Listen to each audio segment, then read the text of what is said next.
Assalamualaikum warahmatullahi wabarakatuh. Kembali lagi bersama aku Nadia Rizky Cayani. Kali ini aku akan membahas materi keterampilan membaca, yaitu membaca kritis. Disimak ya. Pengertian membaca kritis. Membaca kritis merupakan kemampuan mengolah bacaan untuk menemukan makna yang terdapat di dalam bacaan, baik makna tersurat maupun tersirat yang bertujuan untuk mengungkapkan pendapat, mengomentari, dan memberikan kritik atau masukan. Adapun beberapa pengertian membaca menurut para ahli yaitu: yang pertama, menurut Albert, sebagaimana dikutip oleh Tarigan, membaca kritis adalah sejenis kegiatan membaca yang dilakukan secara bijaksana, penuh tegang hati, mendalam, evaluatif, serta analitis, dan bukan hanya mencari kesalahan belaka. Selanjutnya, menurut Burns, membaca kritis adalah mengevaluasi materi tertulis, yakni membandingkan gagasan yang tercakup pada materi dengan standar yang diketahui dan menarik kesimpulan tentang keakuratan dan kesesuaian. Selanjutnya adalah langkah-langkah dalam membaca kritis. Yang pertama, melakukan survei pada isi buku.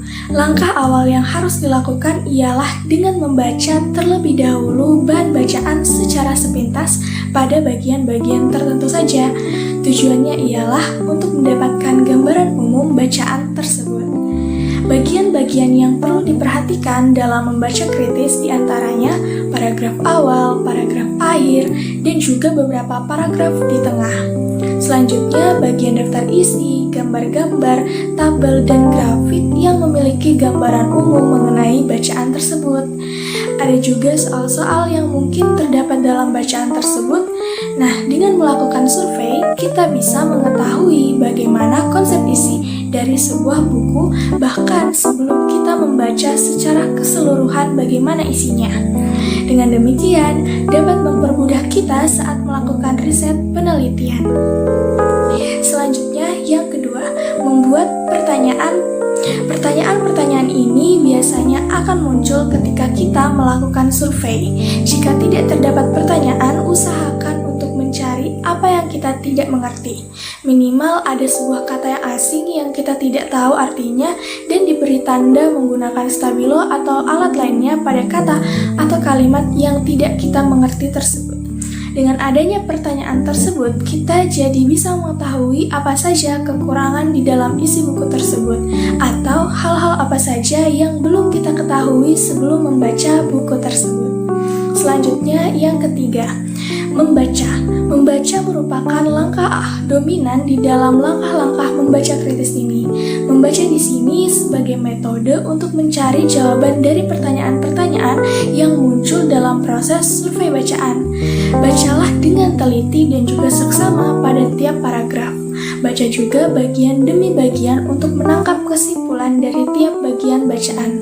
Usahakan jangan pindah bagian terlebih dahulu jika kita belum mengerti dan memahami bagian tersebut. Dengan membaca secara teliti, kita bisa mengetahui isi buku tersebut secara rinci. Selanjutnya, evaluasi.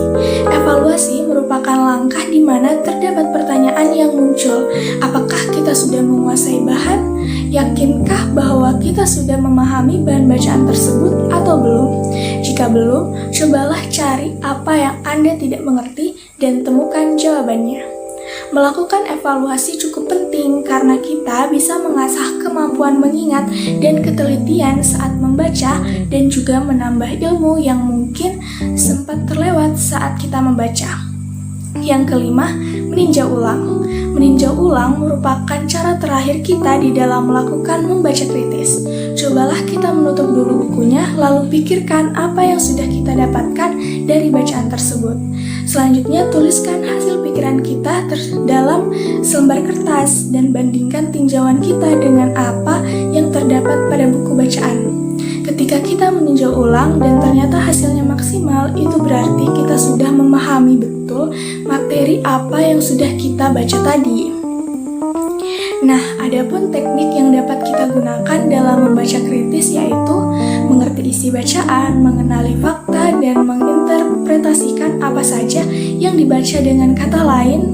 Selanjutnya, mengerti ide pokok, mengetahui fakta penting, dan dapat membuat kesimpulan serta menginterpretasikan ide-ide tersebut.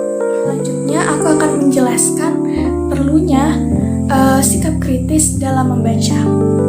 Nah, jadi yang pertama adalah membantu kita dalam memahami suatu tulisan dengan menyeluruh. Nah, dengan membaca kritis, kita melatih diri untuk mengenali tujuan si penulis. Kita juga bisa mengenali bias-bias yang muncul dalam tulisan dan memahami nada atau arah emosi yang ingin dimunculkan oleh si penulis. Selanjutnya, bagi pembaca kritis, tidak setiap teks mengandung nilai pengetahuan. Nah, pembaca kritis dapat mengidentifikasi pola-pola yang muncul dalam tulisan, baik itu informasi, nilai, asumsi, atau bahasa yang digunakan. Elemen-elemen tersebut saling bertautan dalam membentuk suatu artikel yang seringkali mengaburkan maksud utama si penulis. Selanjutnya, aku akan membahas bagaimana meningkatkan sikap kritis dalam membaca. Jadi, terdapat satu metode yang dapat kita lakukan untuk mengasah kemampuan membaca kritis, yaitu metode SQ4R, Survey, Question, Read, Restate, Review, and Reflect. Yang pertama adalah survei. Tahap pertama adalah melakukan scanning terhadap bacaan yang akan dibaca. Jika kita akan membaca sebuah buku, sisihkan 3-5 menit untuk melihat daftar isi, bab pendahuluan, dan buka halaman-halaman buku untuk melihat bagaimana buku tersebut ditulis dan bagaimana gaya penulisannya. Selanjutnya yang kedua, question. Pada tahap ini, kita akan mengembangkan pertanyaan-pertanyaan mengenai bacaan yang akan kita baca. Misalnya, kita akan membaca sebuah artikel yang judulnya Kasus Narkoba pada Kalangan Remaja. Nah, kita akan bertanya, apakah remaja di Indonesia lebih banyak mengonsumsi narkoba ketimbang orang dewasa? Nah, jika kita punya waktu atau bahan bacaan ini penting, tuliskan pertanyaan-pertanyaan ini sebelum memulai membaca. Selanjutnya adalah read. Nah, tahap ketiga ini adalah read atau membaca dengan seksama untuk menemukan jawaban-jawaban dari pertanyaan-pertanyaan yang telah kita kemukakan sebelumnya. Kita juga mungkin menemukan ide-ide lain dari bahan bacaan selama kita membaca. Selanjutnya, yang keempat, restate. Restate atau mengemukakan kembali mengenai apa bacaan yang telah kita baca. Jika kita tidak mampu mengemukakan kembali apa yang telah kita baca tanpa melihat bahan bacaannya, artinya kita harus membaca ulang. Restate ini membantu kita untuk memahami dan mengingat apa yang kita baca. Selanjutnya yang kelima, review. Tahap selanjutnya adalah meninjau ulang kembali seluruh ide-ide kunci yang dijabarkan di dalam bahan bacaan. Kita juga bisa membuat peta pikiran atau mind map dari jawaban pertanyaan dan ide-ide kunci yang telah kita dapatkan. Nah, yang terakhir adalah reflect. Tahap terakhir ini merefleksikan apa yang kita baca. Kita akan kembali melontarkan beberapa pertanyaan refleksi terkait dengan bahan bacaan kita.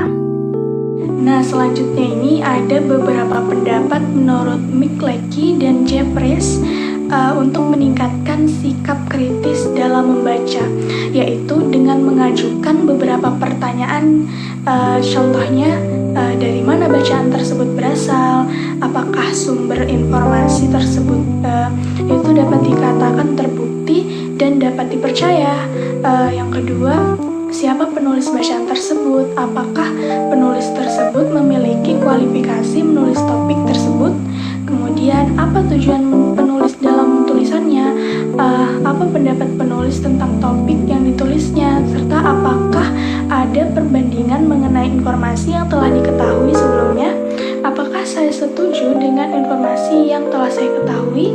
Nah, selain mengajukan beberapa pendapat pribadi, meningkatkan sikap kritis dalam membaca juga perlu adanya kemauan, adanya keterampilan dalam membaca, dan menjadikan aktivitas membaca sebagai kebiasaan.